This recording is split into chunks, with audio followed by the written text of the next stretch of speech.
ini kami mohon dulu beliau sejenak untuk merenungkan akan firman-Mu. Biarlah Roh Kudus-Mu Bapa yang memberikan penerangan bagi kami, sehingga kami mampu menerima firman yang disampaikan pada hari ini. Berkati hamba yang menyampaikan firman, Engkau yang menguasai mulut bibir hamba, Engkau yang berkata-kata melalui diri hamba untuk menyampaikan isi yang Engkau pada hari ini. Terima kasih Bapa, terpujilah Engkau, termulialah Engkau. Di dalam nama Tuhan Yesus kami bersyukur dan menyambut firman. Amin. Shalom jemaat Tuhan, kita bersyukur pada hari ini, ya, di mana kita boleh bersama-sama boleh memuji dan memuliakan nama Tuhan. Walaupun namanya semua anak ya, mungkin sudah bisa kita berdoa ini buat AC. Iya, bisa lah kita doakan ya untuk AC supaya kita bisa beribadah dengan nyaman. Nampaknya cuacanya sudah luar biasa lah. Ya, kita doakannya menjadi topik buat kita ya untuk beli AC ya, supaya kita punya AC di gereja. Ya. Baik, firman Allah pada hari ini kita ambil dari Roma 1 ayat 1 sampai kepada ayat yang ke-6. Roma 1 ayat 1 sampai ke-6. Ya, sudah dapat? Supaya kita baca secara responsorial. Roma 1 ayat 1 sampai kepada ayat yang ke-6. Amin. Ya baik, akan saya baca mulai dari ayat 1 cuma dengan 2 kita berganti sampai selesai. Dari Paulus hamba Kristus Yesus yang dipanggil menjadi rasul dan dikuduskan untuk memberitakan Injil. Ya silakan jemaat Tuhan.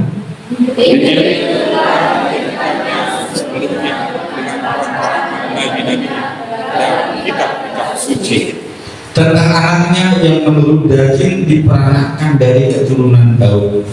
Dan menurut roh kekudusan menyatakan oleh pemanggilannya dari antara orang mati bahwa Ia adalah anak yang kuasa Yesus Kristus Tuhan kita.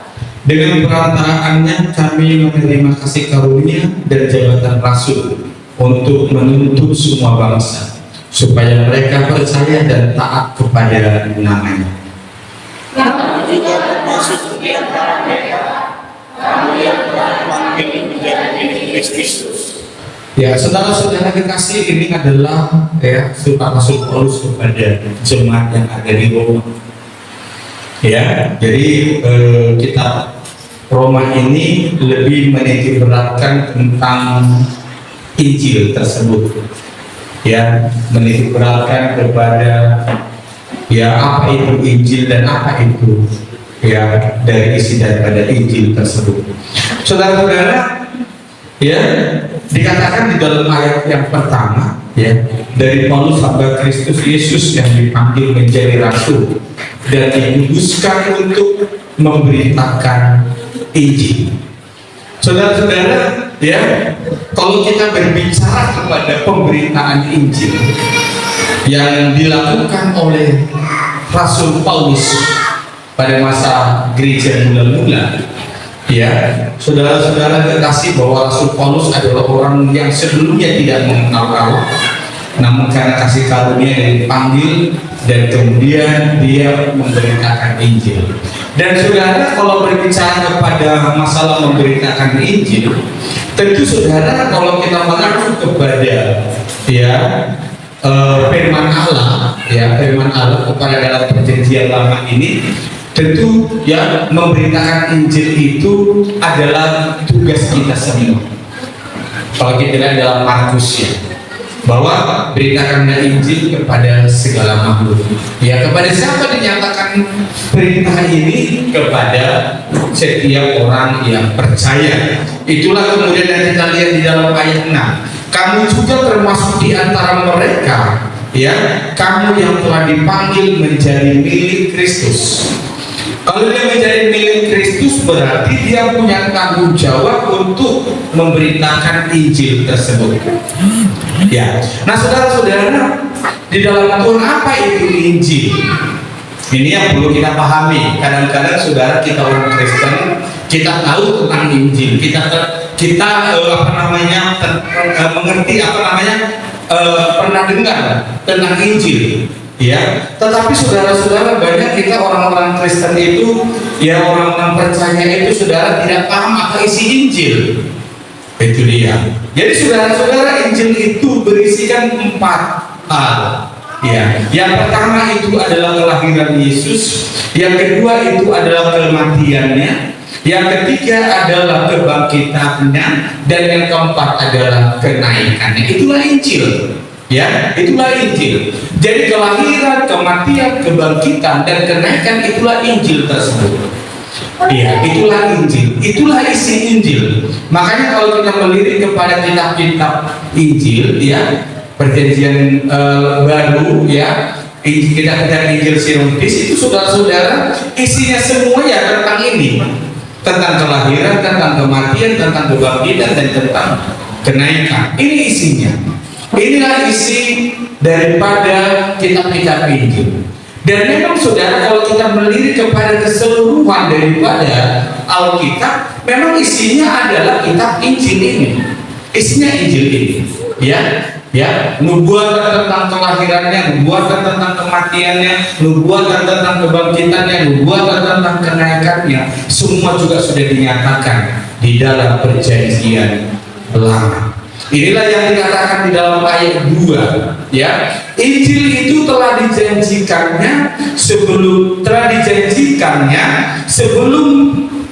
dengan perantara nabi-nabi dalam kitab-kitab suci. Artinya apa? Ini mengatakan bahwa Injil itu sesungguhnya sudah dinyatakan dan sudah dijanjikan oleh Allah di dalam Perjanjian Lama.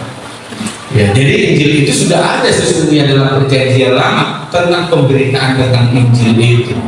Nah, saudara-saudara kekasih, makanya saudara, kita sebagai orang percaya harus paham. Jadi kalau kita memberitakan Injil, ya, yang diberitakan itu ya tentang keempat ini, inti dasarnya keempat ini, yaitu apa? Tentang kelahirannya, kematiannya, kebangkitannya, dan juga kenaikannya. Itu dia. Jadi ya saudara-saudara, kalau ada pun kesaksian secara pribadi dalam kita memberitakan Injil, tetap itu semua harus berfokus kepada kuasa Allah atau kuasa Injil itu. Ya, tidak boleh lari dari situ. Nah, saudara-saudara dalam Tuhan, ya, kita mungkin tidak membahas tentang Injil itu secara mendalam. Saya mengatakan bahwa Injil itu keempat hal ini, termasuklah saudara yang akan kita rayakan sekarang ini adalah minggu-minggu, ya, Palang, ya. Kalau dalam gereja-gereja lain yang besar itu saudara, sekarang ada perayaannya itu.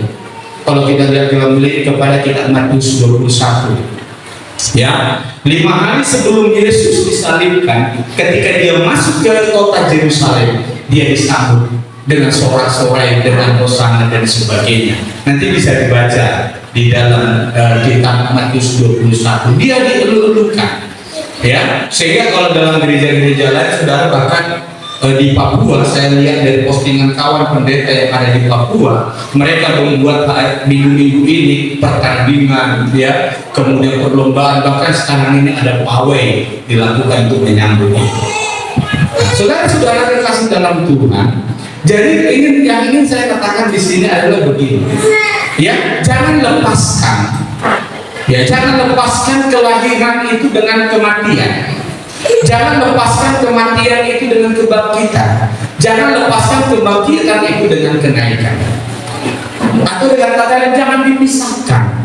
Ya, jangan dipisahkan. Kematian, kebangkitan, ya, kenaikan dan kelahiran, kematian, kebangkitan dan kelahiran, ini adalah suatu rangkaian yang tidak dipisahkan dalam iman Kristen. Sehingga saudara, nilai dan maknanya ini sama, ya, nilai dan maknanya sama. Tapi fenomena yang kita lihat saudara dalam kehidupan kita, kalau kita katakanlah kehidupan kita di jemaat ini, saya katakan, Ya, fenomenanya begini, ya, seolah-olah hari Paskah itu adalah hari biasa yang tidak punya makna. Iya, yang tidak punya makna. Tapi kalau hari Natal, seolah-olah Natal itu sesuatu yang luar biasa, yang melebihi dari hari-hari yang lain. Sehingga kita lihat, saudara, ya, apa yang kita lihat dalam praktiknya, saudara, ya. Kalau hari Natal semua orang berlomba-lomba untuk datang ke gereja. Hari Natal berlomba-lomba semua untuk melakukan yang terbaik. Tetapi kenapa hari Paskah seolah-olah itu hanya hari-hari biasa bagi kita? Ini dia. Jadi saudara-saudara kasih di sini yang perlu mungkin kita ubah mindset berpikir kita tentang Paskah. Ya, ingat saudara-saudara bahwa Injil itu tidak akan ada kalau tidak ada Paskah, kalau tidak ada kenaikan, kalau tidak ada kematian, tidak ada kenaikan, dan tidak ada tidak kebangkitan dan tidak ada kenaikan, maka Injil itu tidak ada. Makanya Paulus jelas dikatakan dalam 1 Korintus 15 itu apa dikatakan oleh Paulus? Jelas dikatakan oleh Paulus begini di dalam 1 Korintus 15 itu. Ya. Sia-sialah pemberitaan kami, sia-sialah iman kami, sia-sialah kepercayaan kami, kalau Kristus yang mati itu tidak dibangkitkan. Artinya apa? Kelahiran Yesus itu tidak punya makna apa-apa kalau tidak ada Jumat Agung, kalau tidak ada yang namanya Paskah, kebangkitan, kalau tidak ada yang namanya kenaikan. Kalau Yesus yang lahir itu mati dan tidak bangkit, kalau Yesus yang lahir itu mati dan tidak naik ke surga, maka sesungguhnya dia bukanlah Allah. Dia adalah manusia biasa seperti kita. Tetapi dia menunjukkan kealahannya dengan bagaimana? Dengan dia mau mati di salib, dengan dia bangkit pada hari ketiga, dengan dia naik ke surga. Untuk apa? Untuk menyiapkan tempat bagi. Ini dia. Untuk menyiapkan tempat bagi. Jadi saudara-saudari dalam Tuhan, jangan kita memisahkan nilai, ya, antara kelahiran, antara kematian, antara kebangkitan, dan antara kenaikan. Kalau dalam istilah nilai rapor, ya, ini nilainya sama, ya, sama-sama 10. Tidak ada yang nilai 9 di sini, tidak ada yang nilai 8. Semuanya sama, ya. Tidak ada yang lebih bernilai di sini. Semuanya nilainya sama, sama-sama memiliki nilai yang sangat tinggi, dan itulah kesatuan daripada Injil itu. Ini satu Injil. Jadi saudara-saudara di dalam Tuhan, ya, secara khusus jemaat kita di tempat ini, kita ini adalah minggu-minggu dalam menyambut Paskah, ya, dalam menyambut Jumat Agung. Jadi kita mau melihat saudara-saudara ketika nanti hari Jumat Agung ini, saudara, ya, itu bukan untuk liburan bagi kita orang Kristen. Itu bukan untuk makan panggang bagi kita orang Kristen. Itu bukan untuk jalan-jalan bagi kita orang Kristen. Ini saya ingatkan. Jumat Agung itu nanti adalah suatu peringatan yang cukup besar dan sangat bernilai bagi orang Kristen. Oleh karena itu, saudara, jangan kemana-mana, datanglah ke gereja, beribadahlah kepada Tuhan, nikmati hadirat Tuhan, nikmati perjamuan Tuhan. Ya, jangan nanti kita dengar saudara ada Jumat kita, Jumat Agung pergi jalan-jalan, Jumat Agung pergi ke sini, Jumat Agung manggang-manggang di rumah. Saudara-saudara, Jumat Agung adalah suatu nilai yang cukup tinggi bagi Kristen dan nilai berkabung bagi orang Kristen. Ini dia. Jadi saudara-saudara kasih, ya, sebagaimana hatimu merayakan kelahiran, demikianlah seharusnya hatimu merayakan Jumat Agung tersebut. Itu. Jadi tanggal merah di situ bukan untuk jalan-jalan. Tanggal merah di situ bukan untuk happy-happy bagi kita orang Kristen. Tanggal merah di situ diberikan untuk apa? Untuk kita datang ke hadirat Tuhan, yang menanti perjamuan bersama Tuhan, menikmati kasih Tuhan dan sebagainya. Jadi mari saudara-saudara kekasih dalam Tuhan, sebagaimana engkau hatimu bergelora untuk datang Natal, begitulah hatimu untuk datang berjumat Agung. Itu dia. Kenapa ini saya tekankan saudara? Karena fenomena kita ada di situ. Terus terang saya katakan fenomena kita ada di situ. Ya. Seolah-olah saudara-saudara kekasih, hari Jumat Agung itu hanya hari-hari biasa bagi kita. Bahkan seolah-olah lebih rendah daripada hari Minggu. Jadi saudara-saudara kasih dalam Tuhan, kita mau melihat mindset berpikir kita tentang Injil itu harus komplit. Ya, harus komplit. Ya. Ingat saya katakan sekali lagi saudara, Natal itu tidak akan ada arti apa-apa kalau tidak ada Jumat Agung. Natal itu tidak akan ada artinya apa-apa kalau tidak ada yang namanya Paskah, kebangkitan. Dan Natal itu tidak akan ada apa-apanya kalau tidak ada yang namanya kenaikan. Jadi jangan pisahkan nilainya. Ya, jangan rendahkan yang satu, tinggikan yang lain. Tidak, itu semua punya nilai yang sama, dan itulah yang kita sebut dengan apa? Injil. Itulah yang kita sebut dengan Injil. Jadi saudara-saudara kekasih dalam Tuhan, dan inilah kalau kita lihat di dalam ayat Roma tadi itu menunjukkan, ya, secara kemarin dikatakan di dalam ayat 3 tentang anaknya yang menurut daging diperanakan dari keturunan Daud. Tapi ayat 4 dikatakan apa? Dan menurut Roh Kekudusan dinyatakan oleh kebangkitannya dari antara orang mati, bahwa ia adalah anak Allah yang berkuasa, Yesus Kristus Tuhan kita. Inilah menunjukkan bahwa Yesus itu bukanlah manusia, tetapi dia adalah Allah yang sejati itu. Jadi sangat salah saudara-saudara kalau ada yang dikatakan bahwa orang Kristen menyembah manusia. Tidak. Kita tidak pernah menyembah manusia. Ya, Allah yang menjadi manusia. Apa buktinya kalau dia itu adalah Allah yang menjadi manusia? Injil inilah sebagai bukti. Injil ini, ya. Perhatikan saudara, di dalam keyakinan manapun, ya, tidak ada kronologi kehidupan seperti Yesus. Tidak ada. Nggak ada. Yang lain itu lahir mati selesai.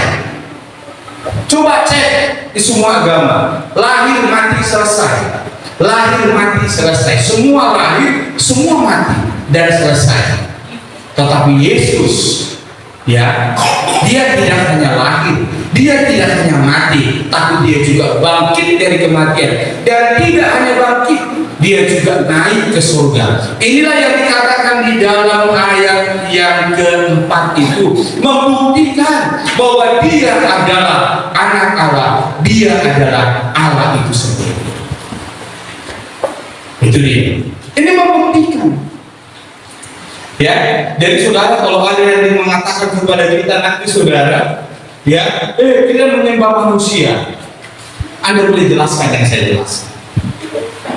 Manusia tidak ada dibangkitkan, manusia tidak ada naik ke surga, manusia tidak pernah berjanji bahwa yang percaya kepadanya memiliki surga. Siapa punya surga? Hanya Allah. Dia berkata nanti dalam perayaan yang berkata, aku akan pergi ke rumah Bapa untuk menyiapkan tempat bagimu. Siapa pemilik surga? Ya Allah. Itu dia. Membuktikan apa? Bahwa Yesus itu adalah Allah itu sendiri. Dan itulah Injil itu. Itulah Injil itu. Nah, saudara-saudara kekasih, mungkin akan kita lihat di lain waktu kita melihat bahwa saudara, banyak orang memang meragukan akan kebangkitannya. Banyak orang mengatakan bahwa kebangkitannya dimanipulasi dan sebagainya. Alkitab semua menjawab itu. Saya sering kali jelaskan tentang bukti-buktinya dalam Alkitab. Ya, menunjukkan bahwa dia adalah Allah itu sendiri.